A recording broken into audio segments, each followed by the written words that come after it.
Ya, sahabat Indonesia, kita jumpa lagi di Hot News, Kanal TV Anak Bangsa. Kali ini kita melakukan siaran lewat virtual bersama narasumber saya, Mas Rudi S. Kamri. Topik kita hari ini tentunya membahas isu yang sedang naik daun di setiap bulan September, yaitu tentang narasi PKI yang kembali mencuat atau dicuatkan oleh sementara pihak. Jadi orang publik banyak disibukkan dengan perdebatan atau diskusi mengenai isu PKI ini.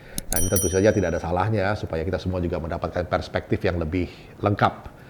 Nah, apa saja latar belakang sosial politik atau implikasinya juga sosial politik mengenai isu ini. Bersama saya sudah ada Mas Rudi S. Kamri di sebelah sana di tempat yang lain, namun kita dipertemukan di dalam layar komputer kali ini. Mas Rudi, bagaimana ini kali ini kelompok kami lewat Pak Gatot Nurmantio yang mencuatkan isu ini kembali atau berselancar di atas isu PKI ini. Bagaimana Mas Rudi melihatnya? Ini sudah kita duga sebelumnya, Mas. Beberapa kali kita sudah membahas masalah ini. Pak Gatot ini memang selalu mencari alat atau komoditi sebagai proksi untuk dijalankan dalam rangka mendorong popularitas yang bersangkutan, gitu ya. Pertama, dari dulu beberapa 2 tahun 3 tahun yang lalu, proksi PKI fobia itu menjadi salah satu komoditas yang diperdagangkan oleh Pak Gatot, gitu ya. Yang kedua, kebetulan tahun ini beliau punya namanya Kami, gitu kan, Koalisi Aksi Menyelamatkan Indonesia katanya. Tapi dua-duanya ini mendapatkan dorongan dari beberapa orang, termasuk para pemilik televisi, ya. Sehingga suara-suara Pak Gatot dari luar itu ya, itu mendapatkan amplifikasi dukungan dari pemilik televisi. Salah satunya dari TV One lah, kita sebut saja. Kemarin SCTV juga sudah, gitu ya. Sekarang TV One. Dukungan TV One ada 2 hal. Pertama, pada saat Pak Gatot melakukan aksi yang memalukan di Surabaya itu, yang diusir keluar oleh aparat kepolisian, itu TV One membuat namanya breaking news, seolah-olah ada gerakan penjoliman. Ini kan Framing memang ya? sengaja. Ya, sengaja dibuat seperti itu, bahwa mereka tidak sadar bahwa media ini tidak lagi murni menjadi alat kontrol buat pemerintah maupun masyarakat, tapi sudah menjadi alat politik. Corong propaganda. Gitu ya. Nah, yang kedua terkait juga dengan rencana. Tanggal 30 September malam, TV One akan memutar film pengkhianatan G13 PKI. Ini sudah agak mengagetkan, karena beberapa hari yang lalu saya mendapatkan kabar katanya dari TV One tidak ada niat, tapi ternyata ada perubahan konstelasi dalam pemiliknya. Kita tahu pemiliknya siapa dan posisinya seperti apa, sehingga film itu diputar kembali. Tapi nggak apa-apa lah, kita nggak ada masalah. Pemerintah pun juga cukup bagus, mau melihat film itu syukur, tidak melihat juga tidak ada masalah. Karena sekarang ini rakyat sudah cerdas, tidak lagi bisa di brainwash seperti zaman Orde Baru, gitu ya. Sekarang sudah bisa melihat. Saya sendiri bukan sejarawan, Mas, ya. Tapi saya banyak membaca berbagai literatur, berbagai buku yang terkait dengan peristiwa tanggal 30 sampai 1 Oktober tahun 65, gitu ya.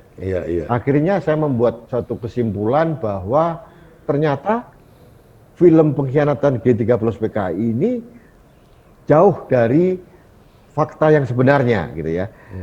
Lebih merupakan alat propaganda dari Orde Baru waktu itu, dengan menonjolkan peran Soeharto, dengan menyudutkan institusi TNI tertentu, dalam hal ini AURI waktu itu ya, disudutkan, gitu ya. Jadi ini yang tidak bijak menurut saya, karena kalau saya bilang G13 PKI ini bukan berarti PKI tidak terlibat, gitu ya, tapi bukan murni satu-satunya karena PKI yang terlibat, gitu kan. Kita bisa melihat pada waktu itu PKI tidak mempunyai tentara, PKI tidak mempunyai alat untuk menyerang. Yang disusupi adalah orang-orang yang di Cakra, kemudian di tentara dan sebagainya, kan. Pertanyaannya sekarang kayak komandan, misalkan Untung gitu ya, Letnan Kolonel Untung, itu dari rekam jejak sejarah kan justru menjadi anak asuhnya Soeharto, gitu. Perkawinannya Untung, Soeharto datang, jadi mereka itu masuk dalam kelompok patuk di Jogja, Mas. Nah, ya itu kenyataan sejarah yang mencoba ditutupi oleh Orde Baru. Yang berikutnya harus kita sebagai anak bangsa sekarang tidak akan mendukung siapapun dalam konstelasi ini. Kita harus mendudukkan masalah ini ada apa sebenarnya yang terjadi tahun 65. Yang saya sampaikan berdasarkan referensi, Mas. Pada waktu itu ada beberapa faktor. Salah satunya, yang pertama adalah keinginan atau ambisi dari Presiden Soekarno untuk menyatukan kekuatan rakyat Indonesia dalam bentuk Nasakom, jargon Nasakom, kaum nasionalis, agama dan komunis. Ya. Ini disatukan oleh Bung Karno menjadi semacam isma baru. Ya. Saya tidak tahu apa motivasi Bung Karno, tapi kalau kita melihat sejarah mulai tahun 1926, Bung Karno sudah mempunyai ambisi seperti ini. Gitu. Karena beliau melihat bahwa secara faktual waktu itu PKI ada, gitu ya, agama ada, kaum nasionalis ada. PKI ini bahkan menjadi partai pemenang nomor 4 pada saat pemilu tahun 55, Mas. Iya, ya. Betul. Jadi artinya secara kedudukan, secara dasar hukum PKI adalah partai sah waktu itu kan. Tapi memang karena konsep Nasakom ini akhirnya PKI merasa diberikan angin kan, gitu kan. Pada waktu itu kita melihat bahwa betapa sistem ketatanegaraan kita begitu amburadul, Mas. Jauh daripada yang ditulis dalam Undang-Undang Dasar 45. Padahal kita tahu pada saat bulan Juli 59 Bung Karno kan mengeluarkan dekret kembali ke UUD 45 gitu ya. Tapi dalam kenyataannya kan tidak dilakukan secara murni. Contohnya dari tahun 55 tidak ada lagi pemilu, Mas. Sampai pada masa Orde Baru. Jadi presidennya tetap Soekarno dan bahkan waktu itu Soekarno dipilih oleh DPRS bentukan dari beliau menjadi presiden seumur hidup, gitu kan? Agak lucu juga waktu itu bahwa ketua DPR, ketua MPR itu diangkat jadi Menko, menteri dalam kabinet Soekarno, dari kabinet Dwi Koranya, 100 menteri katanya. Bahkan ketua CC PKI, TNI itu Menko juga, diangkat jadi Menko. Artinya memang PKI itu mendapatkan angin segar waktu itu dari Soekarno, jadi mendapat angin. Dan kita tahu faktor yang kedua adalah PKI dan TNI itu mempunyai rivalitas sejak zaman dahulu kala. Jadi mulai tahun 48 pada saat PKI memberontak di Madiun, itu yang menumpaskan TNI gitu loh. Jadi rivalitas TNI dengan PKI itu sudah dari dulu dan itu semakin mencuat karena mereka sama-sama ingin menyantol kepada satu kekuatan yang namanya Soekarno. Gitu kan? Jadi tahun 65 itu semakin meruncing. Dan di sisi lain harus kita akui, yang ketiga adalah friksi internal di Angkatan Darat. Ya, ada friksi internal, ada rivalitas. Waktu itu ada Pak Yani sebagai Menteri Panglima TNI Angkatan Darat. Gitu ya. Jadi waktu itu Bung Karno memang agak aneh, gitu ya. Jadi matra-matra di ABRI itu dibuat kementerian, Panglima langsung gitu ya. Semuanya bertanggung jawab pada Soekarno. Jadi kalau di Angkatan Darat ada Menteri Panglima Angkatan Darat gitu ya. Di Angkatan Laut, Menteri Panglima Angkatan Laut, dan kemudian Menteri Panglima Angkatan Darat. Itu waktu itu darat itu dipimpin oleh Letjen Ahmad Yani. Kemudian yang di TNI udara itu dipimpin oleh Marsikal Madya Mukardani. Nah, terus kemudian yang di Angkatan Laut adalah RE Marta Dinata waktu itu ya. Nah, Pak Soeharto tidak masuk dalam lingkungan ini. Beliau di luar dalam bentuk Kostrad. Nah, ini ada kelebihan dari Pak Soeharto. Pak Harto. Jadi beliau tidak ikut silang sengkarut elit-elit politik ini. Jadi di luar radar istilahnya, di luar radar Soekarno. Dan harus kita akui ada faktor yang keempat juga. Kondisi ekonomi waktu itu sangat amburadul. Inflasi sudah sekian ribu %. Bahkan ada sunering waktu itu, Mas Hendri. Ingat ya? Ada pemotongan mata uang. Jadi ekonomi memang luar biasa, hancur lebur gitu. Jadi Soekarno memang tidak bisa membangun secara ekonomi waktu itu. Nah, ada faktor berikutnya adalah para kaum intelektual, para mahasiswa, baik dari Katolik maupun Islam, itu sudah gemes menginginkan perubahan. Karena secara ekonomi sudah remuk redam dan sebagainya. Nah, beberapa faktor yang luar biasa ini, Mas. Oke, saya tambahkan satu lagi. Ada faktor keempat adalah kepentingan asing. Iya betul. Ada dokumen yang kita baca, dokumen Gilchrist gitu kan, itu ada kepentingan dari Amerika, CIA, bahwa Pak Soekarno itu kan arah politik luar negerinya kan mengarah ke kiri, ke Korea Utara, kemudian ke Cina gitu ya, ke Soviet gitu ya, sehingga ada kepentingan dari Amerika untuk menumbangkan Soekarno ya. Di sisi lain dari grup Rockefeller juga ada keinginan untuk menguasai Mas sendiri tahu lah itu ya, di Freeport gitu. Jadi berbagai kepentingan ini itu membuat kayak ilalang dan mudah sekali dibakar, digesek-gesek luar biasa. Dan yang terjadi ini ada invisible hand pada waktu itu yang menggosok semua kepentingan ini sehingga meletuplah tragedi PKI. Ya waktu itu artinya Mas kalau di Jawa bilang itu PKI itu sekedar kayak memukul pinjam tangan gitu ya. Jadi nabok nyilih tangan. Itulah. Tapi PKI seperti itu. Memang PKI ini menjadi alat yang mudah diprovokasi sehingga dengan segala kebodohan dan arogansi para pemimpin PKI waktu itu sehingga melakukan satu langkah-langkah menculik beberapa jenderal, ada 6 jenderal dan 1 perwira menengah, Pierre Tendian itu teman sekampungnya Mas Andre, Pierre Tendian ya, itu ajudannya Pak Nasution ya. Kemudian di Jogja itu ada 2, Pak Brigjen Katamso dan 1 lagi ada 2 orang perwira tinggi. Nah, kejadian seperti ini waktu itu kan langsung Bung Karno ini tidak bisa bertindak tegas untuk menutup PKI.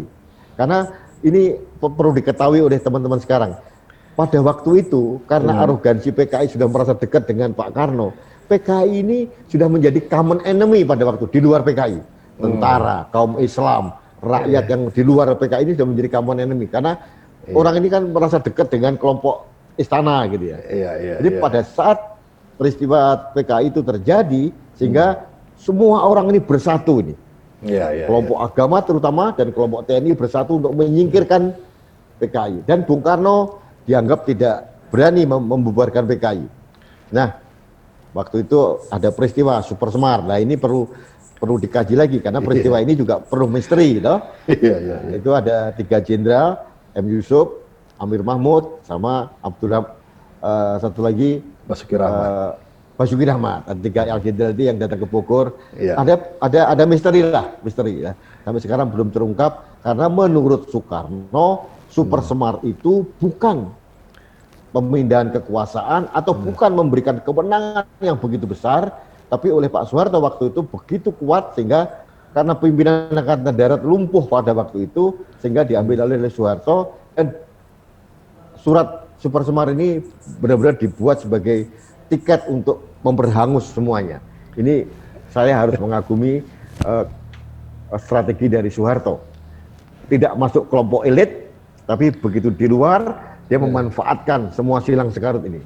Dan Pak Soeharto waktu itu didukung juga oleh Amerika, pastilah, gitu ya. Banyak kepentingan orang yang... Dan mahasiswa waktu itu mendukung Soeharto.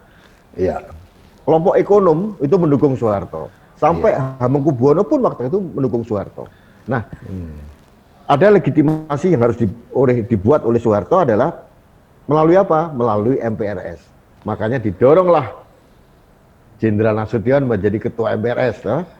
Nah, kemudian ada proses pertanggungjawaban Soekarno yang ditolak oleh MPRS, kemudian dicabut presiden seumur hidup, kemudian diberhentikan dan kekuasaannya diambil alih oleh Soeharto pada tahun 67. Nah, waktu itu prosesnya terjadi.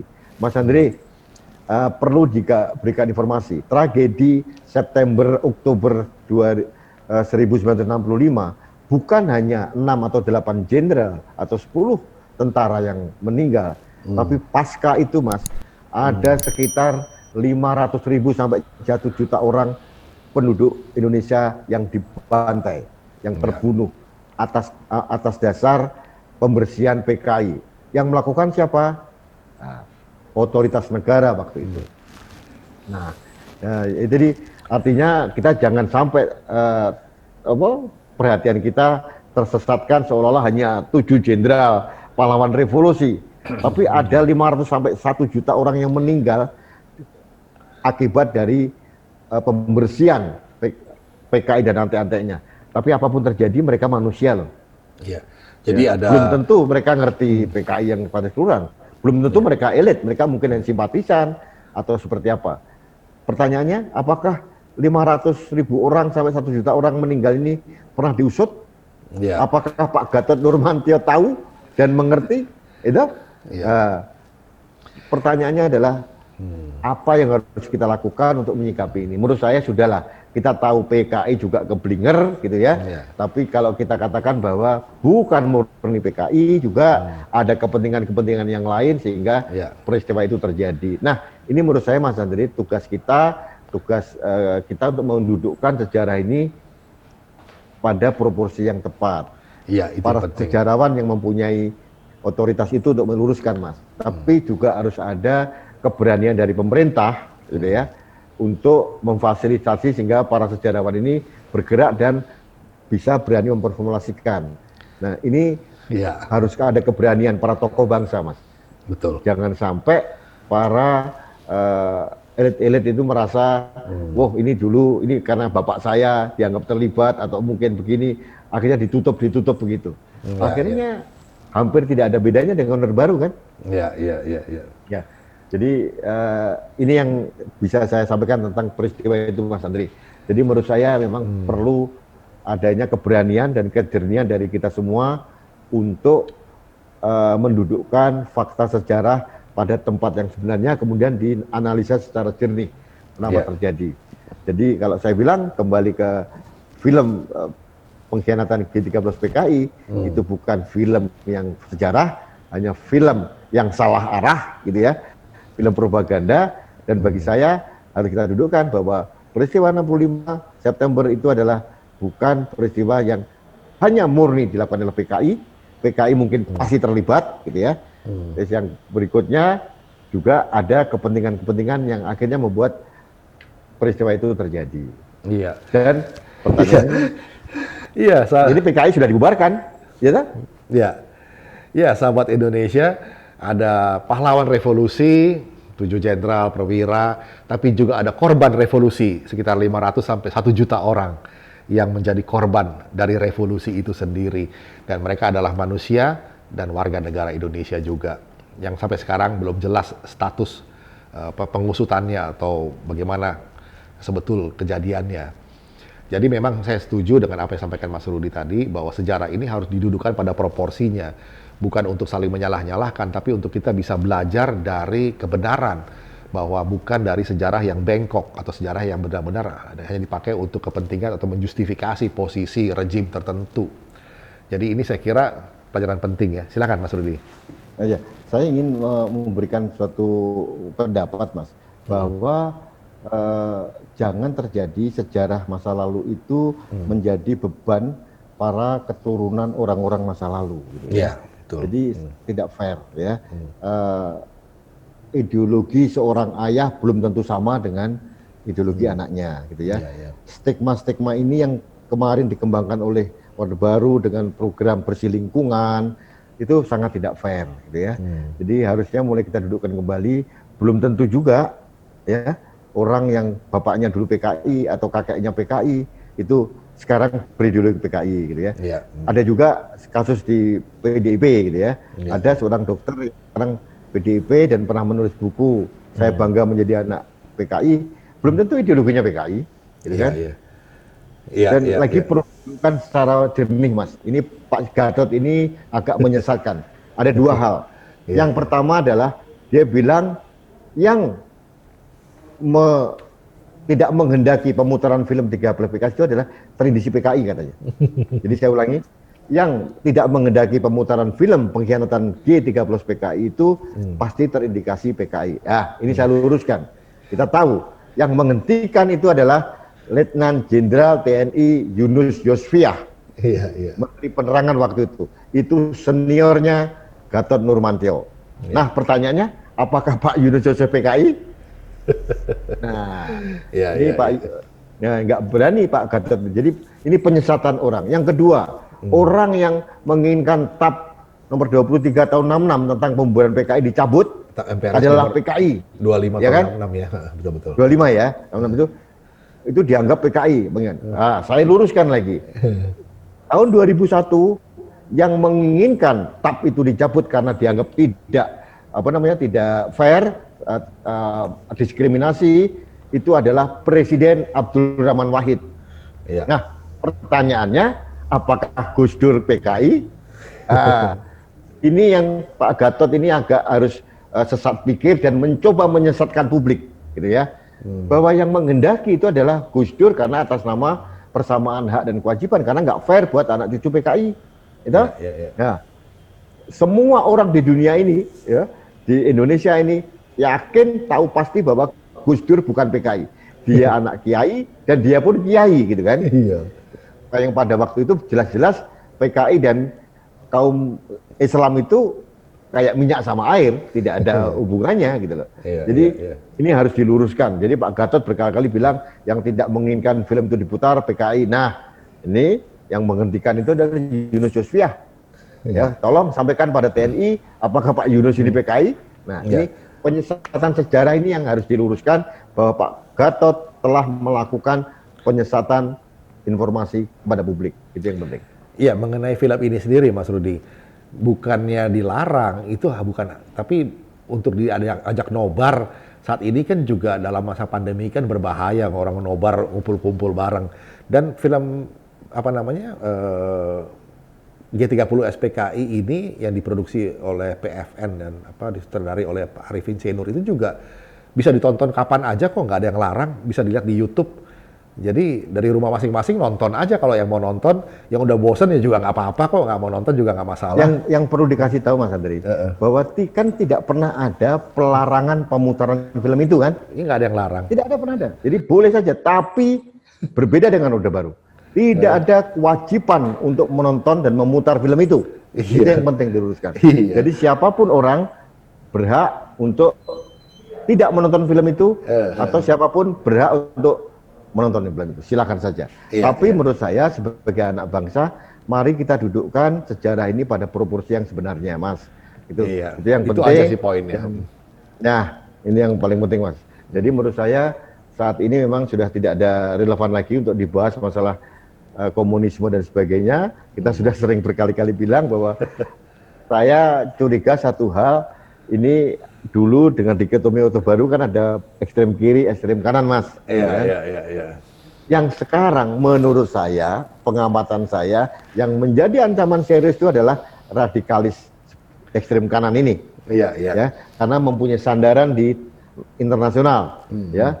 Ada HTI, ada segala macam. Dia ada HT di sana, ada Ikhwanul Muslimin, ada ISIS yang ingin mengganti ideologi negara kita. Yang kiri sudah habis, Mas. Ideologi komunis sudah bangkrut. Tidak ada negara yang murim dan komunis ini. Karena sudah terbukti bahwa ideologi komunis tidak lagi bisa pejal atau mengikuti perkembangan zaman. Sudah bangkrut, jadi tidak perlu dikhawatirkan. Di Indonesia pun saya yakin, saya tidak sependapat dengan Profesor Salim Raid bahwa PKI menyusup, saya tidak yakin. Yang menyusup itu justru adalah kelompok-kelompok radikalis agama yang berapa puluh tahun terakhir ini masuk di berbagai sendi kehidupan, di BUMN, kemudian di ASN, kemudian mungkin juga di polisi, mungkin tentara, sehingga pemahaman yang non Pancasila ini masih mencuat, gitu loh, Mas. Ini perlu diluruskan bahwa saya khawatir justru yang berkembang pesat ini mencoba mengelabui publik dengan membuat proksi PKI fobia. Nah, padahal kita harus tahu ini koalisi aksi mengecoh Indonesia ini, hati-hati. Nah, itu yang ini saya tekankan, Mas Andri. Saya kira itu, Mas Andri, paparan dari saya. Mohon nanti diperkaya dari informasi dari yang lain, mudah-mudahan Iya. banyak membantu. Tapi yang jelas Mas Andre, Iya. mari kita tingkatkan literasi kita, kita membaca, dan itu mudah sekali Mas. Diklik aja di Google itu Iya. banyak referensi tentang PKI. Ya. Iya, Kalau iya. kita mulai sedikit rajin membaca, mungkin kita akan menambah pemahaman kita tentang sesuatu, termasuk tentang tragedi G30 PKI ini. Ya. Iya. Termasuk besok saya izin untuk membuat pelurusan sejarah dengan Iya. mewawancarai para perwira tinggi, purnawirawan dari TNI AU, ya Iya. kan? Iya, Karena iya, iya. sempat beberapa tahun nih selama Orde Baru seolah-olah berdasarkan film itu seolah-olah TNI AU terlibat kan, gitu kan? Iya, iya, iya. Sengaja disudutkan ini. Nah, kita harus memberikan panggung, kita memberikan apa namanya kesempatan bagi ruang bagi teman insan dari TNI AU untuk meluruskan. Karena pada kenyataannya tidak seperti itu. Saya kira gitu Mas Andre. Iya, terima kasih banyak Mas Rudi. Sahabat Indonesia, ada 3 hal yang bisa kita tarik pelajaran. Pertama, kalau orang bicara soal film, pemutaran film G30 SPKI, itu tidak pernah dilarang kok. Dan di era digital ini, siapa saja, kapan saja, dari mana saja bisa akses di YouTube atau di media sosial, silakan nonton. Yang mungkin saat ini menjadi himbauan adalah tidak perlu nobar-nobar dengan kumpul-kumpul karena itu berbahaya buat kesehatan dan melanggar protap kesehatan, ada kerumunan, itu yang pertama. Yang kedua adalah soal tadi yang disampaikan Mas Rudi Kamri, kita perlu meluruskan sejarah, tapi juga tidak perlu melarang-larang karena bagaimanapun masyarakat berhak untuk melihat dan akhirnya mempertimbangkan sendiri dari berbagai macam perspektif. Jadi yang ketiga adalah tugasnya adalah bagaimana pemerintah memberikan satu ruang dan juga tugas kepada para sejarawan resmi untuk membuat buku sejarah nasional yang resmi. Tapi bukan dari perspektif rejim-rejim tertentu atau ada kepentingan-kepentingan politik demi legitimasi mereka. Dan yang ketiga tentunya menghimbau semua masyarakat untuk mempunyai daya kritis juga.